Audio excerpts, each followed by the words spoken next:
बिस्मिल्लाहिर्रहमानिर्रहीम। अस्सलामुअलैकुम।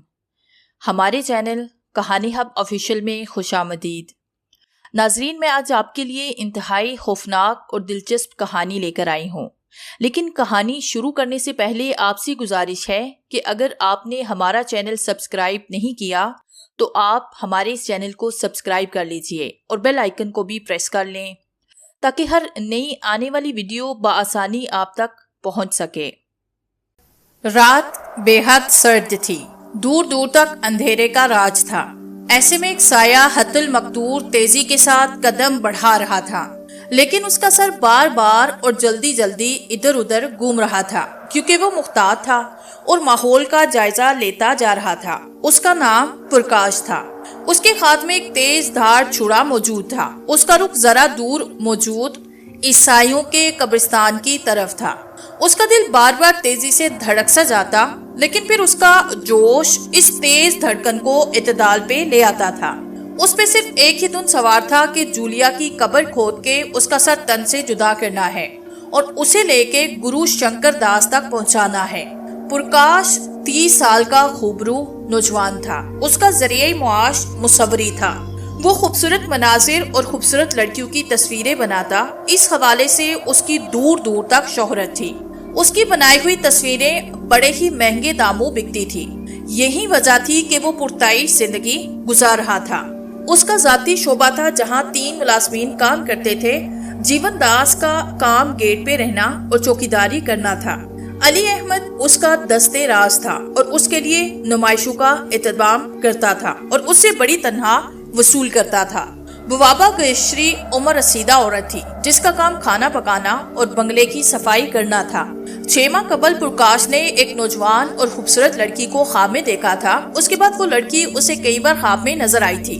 उसका ख्वाब में नजर आना तो कोई परेशानी वाली बात न थी, लेकिन जिस बात ने पुरकाश को परेशान कर रखा था वो ये थी कि उस हसीना ने पुरकाश को धमकी दी थी कि वो उसे 27 सितंबर को मार डालेगी। वो हर बार यही धमकी देती थी। शुरू में तो पुरकाश ने इस तरफ तवज्जो न दी, लेकिन अब 27 सितंबर में सिर्फ 1 माह रह गया था और उसने एक माहिर अमलियात गुरु शंकर दास से मुलाकात की थी, जिन्होंने हिसाब लगा के बताया कि वो लड़की दरअसल एक भटकी हुई आत्मा जो कि अब चुड़ैल बन चुकी है और ऐसे कई लोगों को मौत के घाट उतार चुकी है।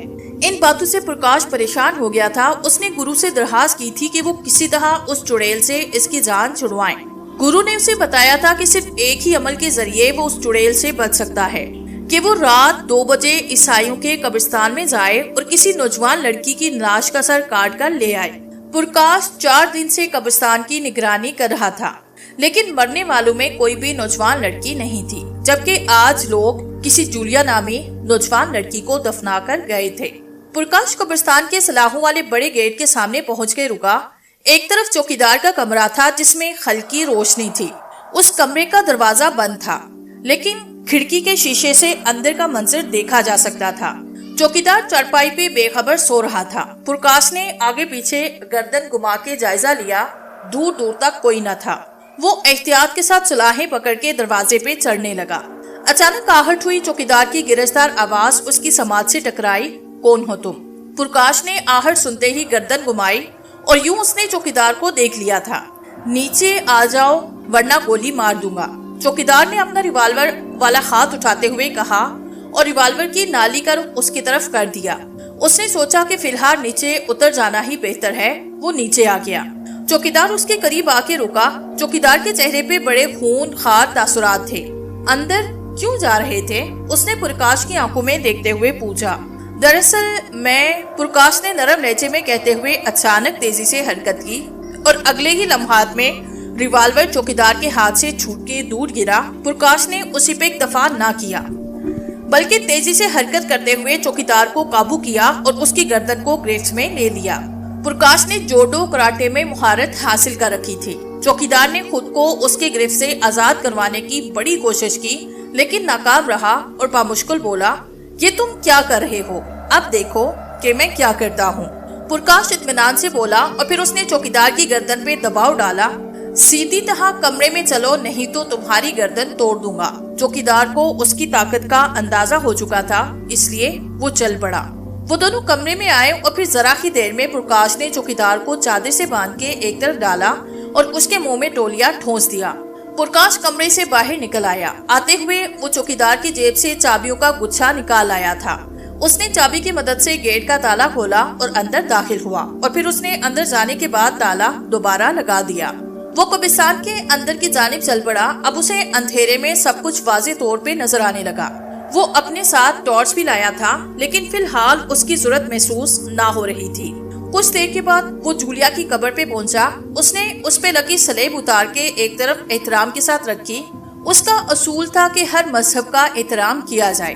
अगर उसकी जान पे बनी ना होती तो वो जूलिया की कब्र खोदने का फैसला भी ना करता। फितरतन वो नरम और हमदर्द तबीयत का मालिक था।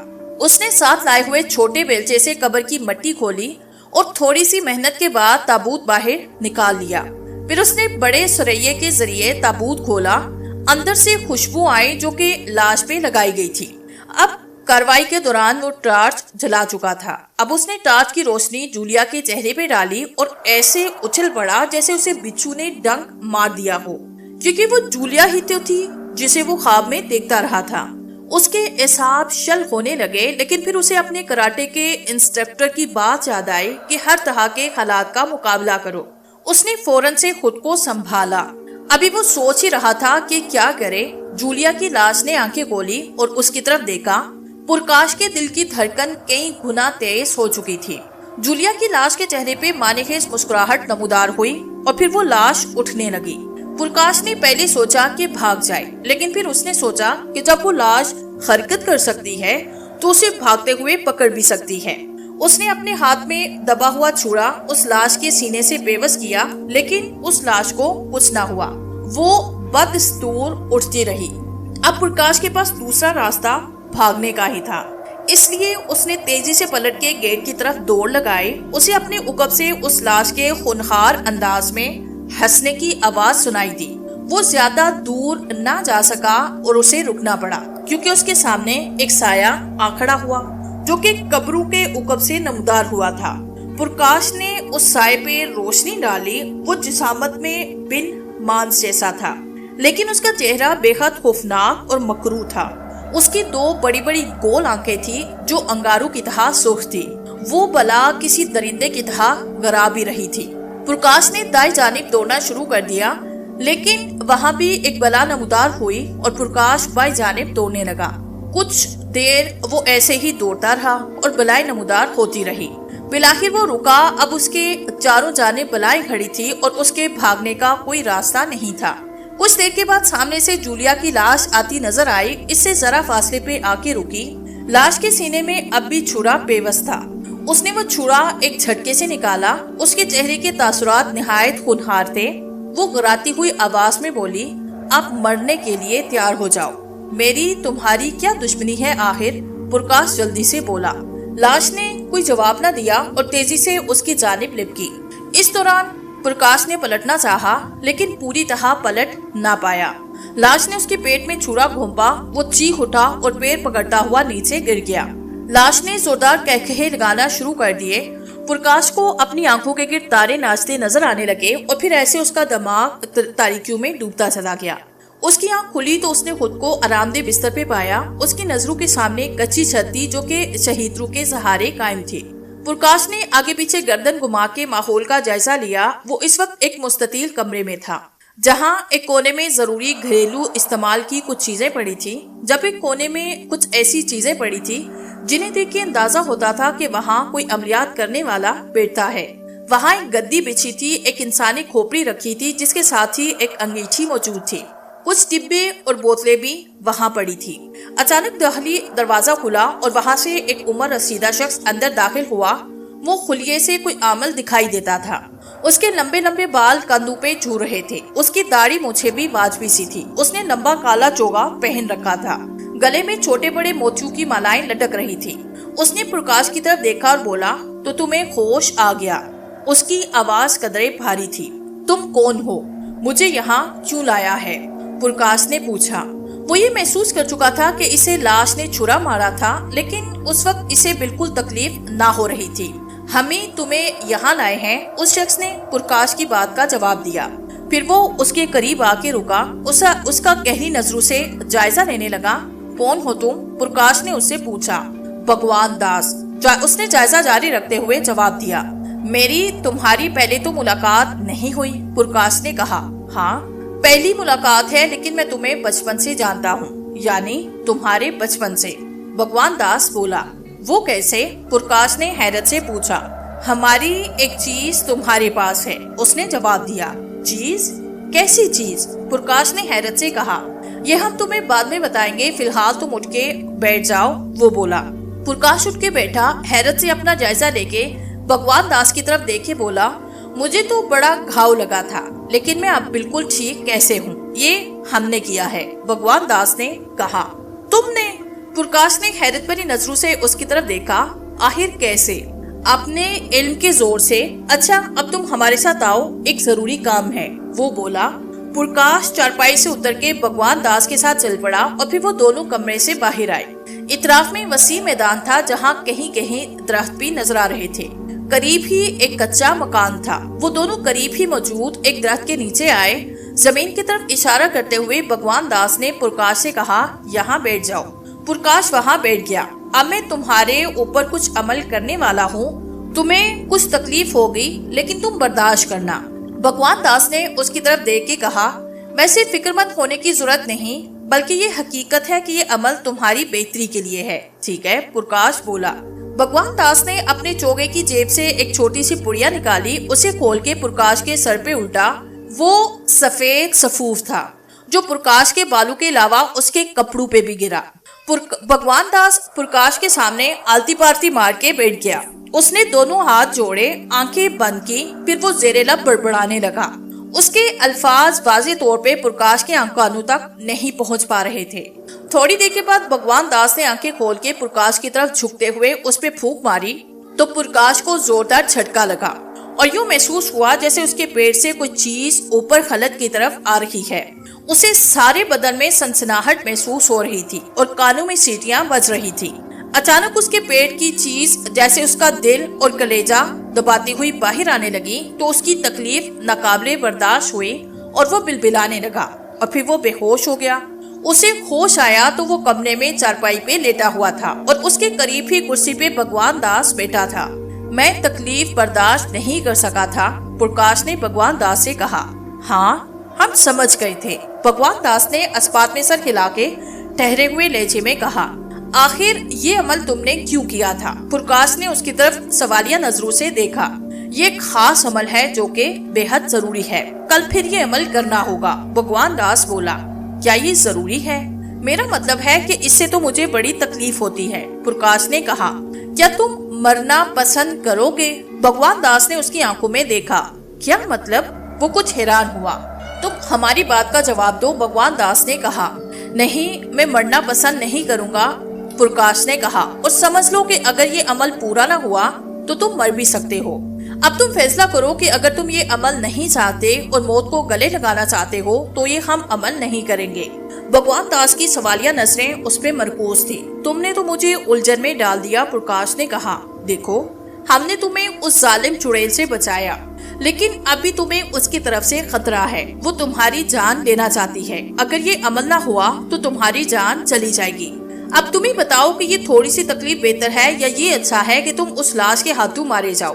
भगवान दास ने सवालिया नजरों से उसकी तरफ देखा। ठीक है, प्रकाश ने गहरी सांस ली और बोला, जैसा तुम चाहो करो, हम तो बस तुम्हारी जिंदगी बचाना चाहते हैं, भगवान दास ने कहा। इसके लिए मैं तुम्हारा शुक्रगुजार हूँ, प्रकाश ने मुतशक्किर अंदाज में कहा। फिर कुछ देर के बाद उठ के बैठते हुए पूछा, आखिर ये सब कुछ मेरे साथ क्या हो रहा है? वो चुड़ैल क्यों मेरे पीछे पड़ी और वो लड़की मुझे ख्वाब में भी नजर क्यों आती थी? इन सब बातों का जवाब भी तुम्हें मिल जाएगा, लेकिन तुम्हें जरा सब्र करना होगा। कुछ ऐसी बातें जो अभी हम तुम पे वाजे नहीं कर सकते, भगवान दास ने कहा। प्रकाश के चेहरे पे उलझन फैल गई, जैसे भगवान दास ने महसूस किया, और बोला, तुम्हें फिक्रमंद होने की कतई जरूरत नहीं। अब वो चुड़ैल या कोई और तुम्हारा कुछ नहीं बिगाड़ सकता। तुम हमारे पास पूरी तरह महफूज हो और हम चाहते हैं कि जब तमाम खतरा टल जाए तो तुम अपने घर जाओ। हम तुम्हारी जिंदगी बचाना चाहते हैं। हमारी जिंदगी का मकसद ही दूसरों के साथ भलाई करना है। क्योंकि हमारे गुरु ने हमें यही सिखाया और यही हुक्म दिया है कि हर मुसीबत ज़दा की मदद करो और हम गिरते हैं। अगर उस रात हम कब्रिस्तान न पहुंचते तो तुम्हारा खून बह जाता और तुम मर जाते, लेकिन हमने मौके पे पहुंच के तुम्हारी जान बचाई। हम तुम्हें यहाँ ले आए और तुम्हें ठीक किया। बस अब कुछ खतरात हैं, उन्हें भी टल जाने दो, फिर सुकून के साथ अपने घर चले जाना, ठीक है? जैसे तुम्हारी मर्जी, प्रकाश ने कहा। अच्छा, अब हम लोग खाना खाएंगे। अभी जरा देर में हमारी एक दासी खाना लेकर आएगी, तुम बेफिक्र होके खाना खाना, भगवान दास ने कहा। और उसी वक्त कमरे का दरवाजा खुला और एक हसीनो जमीन नौजवान लड़की हाथ में ट्रे लिए अंदर दाखिल हुई।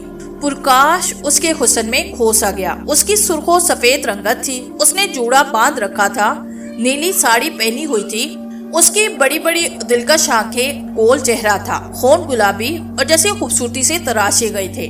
उसने ट्रे लाके चारपाई पे रखी, उसमें जौ की रोटियां और सालन था, जबकि एक प्लेट में चावल भी थे, एक जग में पानी था, 2 शीशे के गिलास और कुछ प्लेटें और चमचे भी रखे थे। प्रकाश, खाना खाओ, भगवान दास ने खाने की तरफ हाथ बढ़ाते हुए कहा। तुम्हें मेरा नाम किसने बताया? प्रकाश ने कदरे हैरत से पूछा। हम सब कुछ पता कर लेते हैं, हमारे पास बेर हैं जो सब कुछ बता देते हैं, भगवान दास ने जवाब दिया। प्रकाश मजीद कुछ न बोला और वो दोनों खाना खाने लग पड़े। भगवान दास सिर्फ जौ की रोटियां खा रहा था। क्या तुम कुछ और नहीं खाओगे? प्रकाश ने सवाल किया। नहीं, बस यही हमारी खुराक है, उसने जवाब दिया। वो लड़की करीब ही एक और कुर्सी पे बैठ चुकी थी और प्रकाश उसे बार बार चोरी चोरी तक रहा था। लड़की उसकी तरफ देख नहीं रही थी। कुछ देर के बाद उन्होंने खाना खाया तो वो लड़की बर्तन लेके चली गई। क्या ये लड़की तुम्हारी बेटी है? प्रकाश ने भगवान दास से पूछा। वो लड़की के लिए बेचैन हो चुका था और उससे बातें करने का ख्वाहिशमंद था। नहीं, वो मेरी बेटी नहीं, भगवान दास ने जवाब दिया। तुम्हें अच्छी लगी है क्या? प्रकाश शर्मिंदा हुआ। उसे ऐसे महसूस हुआ जैसे भगवान दास ने उसकी चोरी पकड़ी हो। वो खंकार के बोला। वो दरअसल में समझा कि तुम्हारी दासी कोई उम्र रसीदा औरत होगी और तुम्हारी तवक्को के बरक्स एक खूबसूरत कन्या निकली। भगवान दास के लहजे में कुछ रोही थी। हाँ, मैं यही सोच रहा था कि इतनी नौजवान और खूबसूरत लड़की तुम्हारी दासी कैसे बन गई। दरअसल ये हमारी एक दासी की बेटी है जो सोरगबाज हो चुकी है। इस कन्हैया का नाम सरस्वती है और हमने ही इसे पाला पोसा, बेटियों जैसी है, भगवान दास ने कहा। प्रकाश खामोश रहा। कुछ देर के बाद भगवान दास उठ खड़ा हुआ, गद्दी की तरफ चला गया। वहाँ से उसने इंसानी खोपड़ियाँ उठाई और पलट के प्रकाश की तरफ देखते हुए बोला, अच्छा, अब हम जा रहे हैं, तुम आराम से और बेफिक्र होके सो जाना, कल सुबह मुलाकात होगी। बेहतर है, प्रकाश ने कहा। भगवान दास कमरे से बाहर चला गया और तमाम संगीन हालात के बावजूद प्रकाश सरस्वती के बारे में सोचने लगा। उसने सोचा कि कुछ खाना हजम किया जाए, इसलिए वो चारपाई से उतर के टहलने लगा। उसकी सोचों का महवर सरस्वती ही थी। कुछ देर के बाद कमरे का दरवाजा खुला और सरस्वती ने वहीं रुक के प्रकाश से अपनी प्यारी सी आवाज में पूछा, क्या मैं अंदर आ सकती हूँ? सरस्वती को देख के प्रकाश के दिल की धड़कनें तेज हो चुकी थी। वो कुछ बौखला सा गया था। उसने खुद को संभालते हुए मुस्कुरा के उससे कहा, आओ आओ, आ जाओ। वो अंदर दाखिल होने के बाद उसके करीब आके खड़ी हुई। वो उससे कद में जरा छोटी थी। कहो, कैसे आना हुआ? प्रकाश ने कहा। आपसे बातें करने को दिल चाह रहा था, उसने कदरे शर्माते हुए कहा। क्या? प्रकाश ने बड़ी मुश्किलों से खुद को संभाला। अब उसकी बात सुन के वो एक बार फिर बौखला गया। हाँ, बाबा तो सोने के लिए लेट गए और जब वो लेट जाते हैं तो सवेरे ही उठते हैं। मैंने सोचा कि आपसे बैठ के बातें करूं। क्या बातें करनी है? प्रकाश बोला। मेरा मतलब है कि क्या ये मुनासिब होगा कि तुम मुझसे बातें करो? कहीं भगवान दास जी नाराज ना हो जाएं। वो क्यों नाराज होंगे? हम कोई पाप कर रहे हैं? वो बोली। नहीं नहीं, मेरा मतलब है कि तुम ऐसे उनसे चुपके यहाँ आई तो। उसने जुमला अधूरा जोड़ा। हाँ, ये जरूर है कि मैं उन्हें बताए बगैर आई हूँ और मुझे भी कुछ थोड़ा सा डर है कि कहीं वो आपसे बातें करने की वजह से मुझसे नाराज ना हो जाए। लेकिन वो कुछ उलझन का शिकार हो गई। लेकिन क्या? प्रकाश ने उसे बोलने पे उकसाया। पता नहीं क्या बात है कि मैंने जब से आपको देखा है दिल बड़ा बेकाबू सा हो गया है। मैंने अपने दिल को बड़ा समझाया लेकिन ये न माना और यूं मैं दिल के हाथों मजबूर होके यहाँ आ गई। मुझे ऐसे लगता है कि मुझे आपसे प्रेम हो गया है। वो बोली तो प्रकाश जैसे उछल पड़ा। उसकी तरफ पटी पटी नजरों से देखते हुए बोला, ये तुम क्या कह रही हो? क्यों, मैंने ऐसा क्या गलत कह दिया? उसने मासूमियत से उसकी तरफ देखा। ये बात दुरुस्त नहीं, तुम यहाँ से चली जाओ, प्रकाश ने उलझन के साथ कहा। आखिर आप ऐसा क्यों कह रहे हैं? वो एक बार फिर मासूमियत के साथ बोली। इसलिए कि भगवान दास ने मुझ पे बड़े एहसानात किए हैं, मैं उनके एतमाद को तोड़ना नहीं चाहता। उसने वजाहत की। वो कुछ नहीं कहेंगे? सरस्वती बोली। नहीं, बस तुम मुझ पे मेहरबानी करो और यहाँ से चली जाओ। ये आप दिल से कह रहे हैं? सरस्वती ने उसकी आंखों में झांका तो उसने नजरें झुका ली और बोला, देखो, तुम समझने की कोशिश करो, मैं भगवान दास को किसी भी शिकायत का मौका नहीं देना चाहता, ठीक है? मैं तो चली जाती हूँ, लेकिन एक बात बता दूं, मैंने आपसे प्रेम किया है, मेरा दिल मत तोड़ना। वो जज्बाती अंदाज में बोली और पलट के दरवाजे की तरफ चल पड़ी। प्रकाश का दिल चाहा कि लिपक के उसका बाजू पकड़े, उसे रोके, लेकिन बस यही सोच के अपनी जगह खड़ा रह गया कि कहीं किसी बात पे भगवान दास नाराज ना हो जाए। सरस्वती कमरे से बाहर चली गई तो प्रकाश ने गहरा सांस खारिज किया। जहाँ उसे सरस्वती के चले जाने का दुख था, वहीं इस बात की खुशी थी कि वो इससे प्रेम करने लगी है। जरा देर टहलने के बाद अपनी चारपाई पे लेटा वो मुस्तकबिल के बारे में सोच रहा था। उसका ख्याल था कि वो भगवान दास से सरस्वती का हाथ मांग लेगा। बहुत देर तक सोचों में गुम रहने के बाद वो नींद की आगोश में चला गया। अचानक उसकी आंख खुली, उसके कानों में शोर शराबे की आवाजें आ रही थी। उसके जागने की वजह भी यही आवाजें थी। वो तेजी के साथ चारपाई से उतरा और दरवाजे की तरफ लिपका और फिर कुछ देर के बाद वो दरवाजा खोल के कमरे से बाहर आया। उसने सामने काफी दूर अजीब मंजर देखा। वहाँ मैदान का एक खास हिस्सा रोशन था। वो रोशनी बड़े दायरे की शक्ल में थी और कहाँ से आ रही थी उसका मंबा उसे नजर नहीं आ रहा था। वो वहीं जरा देर फिजा में बड़ी बड़ी काली चमगादड़ें देख रहा था। उनके मुंह की जगह इंसानी खोपड़ियां लगी हुई थी। वो चमगादड़ें जब आपस में टकराती तो काफी तेज आवाज निकलती थी। वहीं जमीन पे दाईं जानिब भगवान दास जबकि बाईं जानिब गुरु शंकर दास जी खड़े थे। वो दोनों ही चमगादड़ों की तरफ देख रहे थे और उनकी तरफ बाजू फैला फैला के कुछ अल्फाज बोल रहे थे। वो अल्फाज किसी ऐसी जुबान के थे जो प्रकाश नहीं समझा था। तुम अंदर कमरे में चले जाओ, भगवान दास ने प्रकाश की तरफ देख के बुलंद आवाज में कहा। नहीं, तुम यहीं खड़े रहो, गुरु शंकर ने उसी तरह बुलंद आवाज में हिदायत दी। प्रकाश उनकी हिदायत सुन के कुछ परेशान हुआ, जबकि वो पहले ही इस बात पे हैरान था कि शंकर दास और भगवान दास एक ही जगह पे क्यों मौजूद हैं। कुछ देर के बाद चमगादड़ें एक दूसरे से टकराने के बाद जमीन पे गिर के बेहिस्सो हरकत हो गई। उसके बाद शंकर दास और भगवान दास आमने सामने आए। इस पे मेरा हक है, शंकर दास ने भगवान दास से कहा। नहीं, इसमें मेरा हक है, भगवान दास गुस्से से बोला। तो इस बात का फैसला हम जंग करके ले लेते हैं, जो जिंदा बचेगा वही इसका हकदार होगा, शंकर दास बोला। प्रकाश हैरान था कि आखिर वो दोनों किस चीज पे अपना हक जता रहे हैं। तो फिर ठीक है, मुकाबला कर लेते हैं। वो दोनों एक दूसरे की तरफ चल पड़े और फिर आमने सामने आके रुक गए। अब उनके दरमियान 2 कदम का फासला था। दोनों किसी जुबान में कुछ पढ़ने लगे। प्रकाश को अंदाजा हुआ कि वो कोई मंत्र वगैरह पढ़ रहे हैं। कुछ देर के बाद दोनों ने अपना अपना दायां हाथ एक झटके के साथ एक दूसरे की तरफ फैलाया और उनकी उंगलियों से आग निकली, जिसने उन दोनों पे गोया हमला किया, लेकिन उनसे महज चंद इंच के फासले पे रुक गई।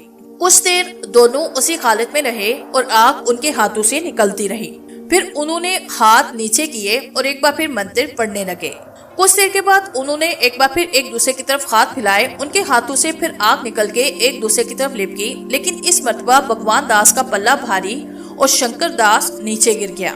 प्रकाश के लिए ये सूरत-ए-हाल परेशान कुन होने के साथ साथ अफसोसनाक भी थी, इसलिए कि वो दोनों ही उसके मुहसिन थे और वो किसी को मरते या नुकसान उठाते नहीं देख सकता था। बेख्तियार उसके मुंह से बुलंद आवाज में निकला, आप ये दोनों क्या कर रहे हैं? क्यों एक दूसरे के खून के प्यासे हो गए हैं? उनमें से किसी ने भी जवाब न दिया। इस दौरान भगवान दास तेजी के साथ शंकर दास के सीने पे सवार हुआ और उसका गला दबाने लगा। प्रकाश ने सोचा कि इन्हें अमलन इस तरह की मुहास आराई से रोकना चाहिए, इसलिए वो तेजी से उनकी तरफ बढ़ा, जल्दी से उनके करीब पहुंचा। उसने भगवान दास को उकब से पकड़ा और शंकर दास से अलग करने की कोशिश शुरू कर दी। भगवान दास में बेहद ताकत थी, इसलिए प्रकाश भी ताकत लगाने लगा। उस वक्त भगवान दास पलटा, उसने एक जोरदार घोंसा उसे रसीद किया, जिसकी वजह से वो दूर जा गिरा। भगवान दास एक बार फिर शंकर दास का गला दबाने लगा। उसी वक्त शंकर दास ने अपना घुटना उसकी कमर पे रसीद किया। वो थोड़ा सा आगे झुका। शंकर दास ने दोनों हाथों से उसे जोरदार धक्का दिया। वो खिल गया। शंकर दास ने उसे एक जोरदार घोंसा रसीद किया और फिर फौरन उसे दोनों हाथों से धकेला और फिर एक तरफ गिरा दिया। अब शंकर दास भगवान दास के सीने पे सवार हुआ। उसने अपने लिबास में से एक लंबा चमकता हुआ खंजर निकाला और आनन फानन भगवान दास के पेट में उतार दिया। भगवान दास की फलक शिगाफ चीख बुलंद हुई, उसके पेट से खून का फवारा निकला। प्रकाश अफसोस करता रह गया। जबकि शंकर दास भगवान दास के ऊपर से उतरा, भगवान दास बुरी तरह से तड़प रहा था। प्रकाश शंकर दास के करीब पहुंचा, परेशान लहजे में बोला, गुरुजी, ये आपने क्या किया? ये जरूरी था। उन्होंने गर्दन मोड़ के उसकी तरफ देखा।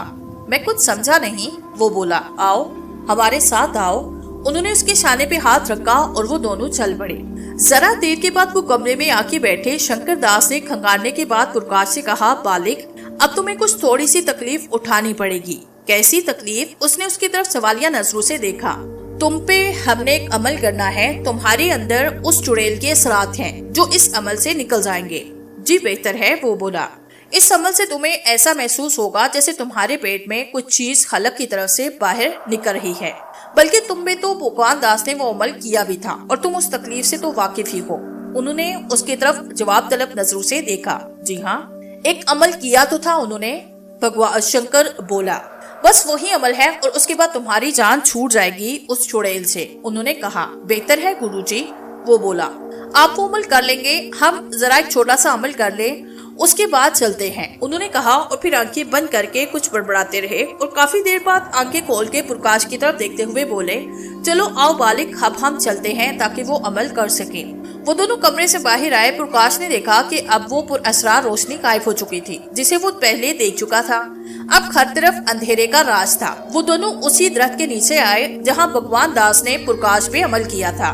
बालिक, अब तुम यहाँ बैठ जाओ, शंकर दास ने प्रकाश से कहा तो वो बैठ गया। शंकर दास उसके सामने बैठा। उन्होंने भगवान दास की तरह कुछ पढ़ना शुरू किया। कुछ देर के बाद प्रकाश के पेट में दर्द उठना शुरू हुआ और फिर वही कैफियत होने लगी जो कि पहले हुई थी। वो बर्दाश्त करता रहा यहाँ तक कि उसे ऐसे महसूस हुआ जैसे उसके जिस्म से कुछ चीज निकल गई हो।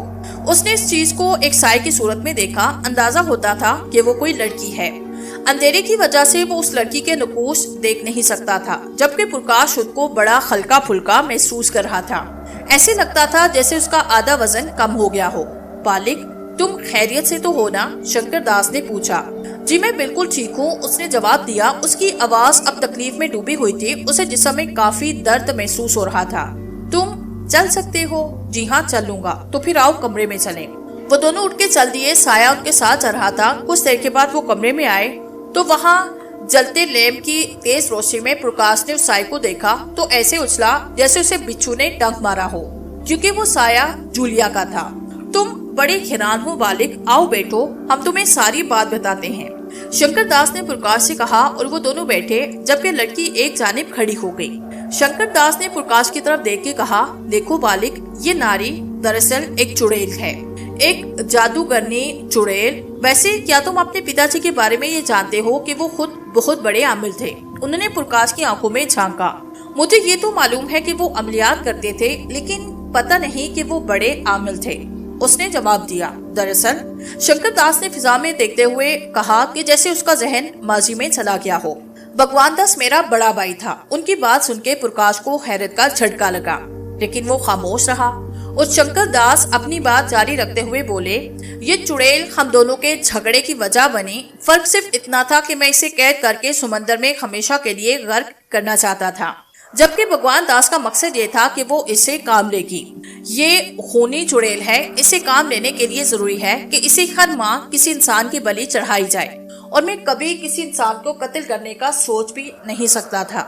ये आत्मा इंसानी खून पी के जिंदा रह सकती है। अगर इसे इंसानी खून ना मिला तो ये कुछ माह के बाद खत्म हो जाएगी।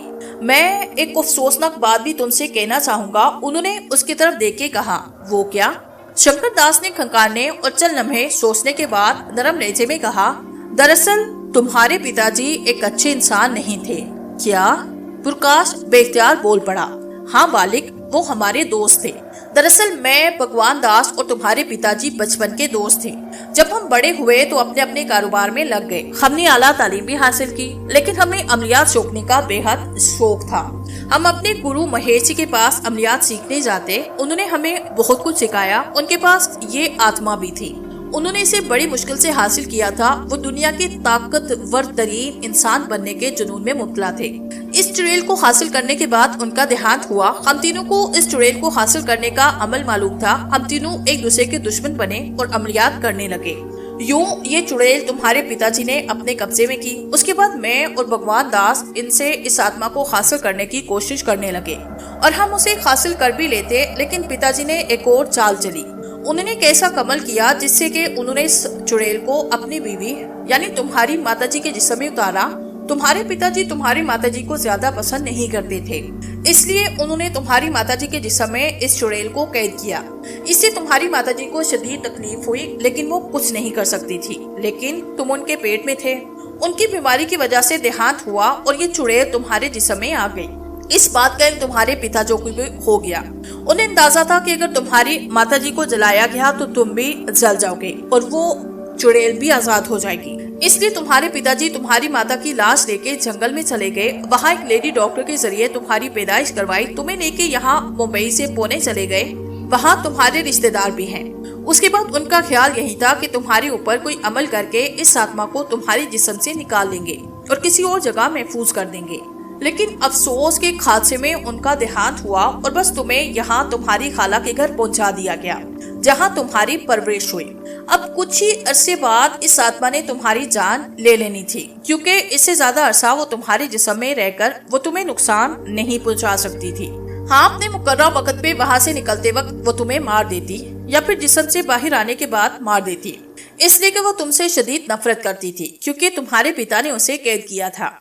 इधर भगवान दास इस इंतजार में था कि ये चुड़ैल तुम्हारे जिस्म से निकले तो वो उसे कैद कर ले, जबकि हमने तुम्हारे जहन में ये बात डाली कि तुम इलाज के लिए हमारे पास आओ। तुम आए तो हमने एक नौजवान लड़की का सर तुमसे मंगवाया, जिसपे अगर हम एक अमल करते तो तुम उस चुड़ैल से महफूज हो सकते थे। लेकिन वहाँ कब्रिस्तान में भगवान दास ने खेल खेला। उसने एक अमल किया जिसकी वजह से वो जूलिया की लाश हरकत में आई। उसकी शक्ल भी वैसी हो गई कि जैसी तुम ख्वाब में चुड़ैल की देखते थे। ऐसा भगवान दास ने तुम्हें परेशान करने के लिए किया और फिर उसकी लाश ने तुम पे कातलाना हमला किया। हम वहाँ तुम्हारी मदद को पहुँचे, लेकिन थोड़ी देर हो गई और भगवान दास तुम्हें यहाँ से ले गया और तुम्हारा हमदर्द बना। बहरहाल उन्होंने गहरा सांस लिया। अब तुम पूरी तरह महफूज हो। हम कल ही उस चुड़ैल को समंदर में फेंक देंगे। आपने मुझ पे बड़ा एहसान किया है गुरुजी, प्रकाश ने कहा। एहसान नहीं, तुमने हमें गुरु बनाया, इसलिए हमने तुम्हारी मदद की। और वैसे भी इंसानियत की खिदमत और दुखी इंसानों की मदद पर यकीन रखते हैं। बस हमारी एक नसीहत हमेशा याद रखना कि किसी को दुख न देना और इंसानियत की खिदमत करना।